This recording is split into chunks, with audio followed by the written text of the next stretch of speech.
हर साल ये तो बर्थडे मनावा जाता है भतीजा भतीजी का।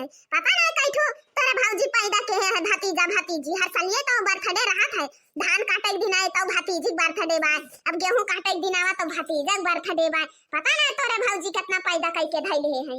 अरे मम्मी जी मैं आपको कैसे समझाऊं, बर्थडे जानती हो साल भर में एक बार आता है, हर साल आता है बर्थडे, ठीक है। जिस दिन पैदा हुआ है उसी दिन हर साल उसी डेट को मनाया जाएगा उसका बर्थडे, ठीक है। पिछले साल भी इसी डेट को था और इसी साल भी इसी डेट को है, इसलिए मैं जा रही हूँ। जन्मदिन जो है हर साल मनाया जाता है उसी डेट को। अरे भतार काटा तुमका तो कोई पता रहे। हाँ घूमे टहरे टाइम कोई पता रहे, बर्थडे अर्थडे सालगिरह टालगिरह और सिर्फ कमाए करे टाइम न पता रहे गेहूं कैसे कटा धान कब कटा था का हुआ था।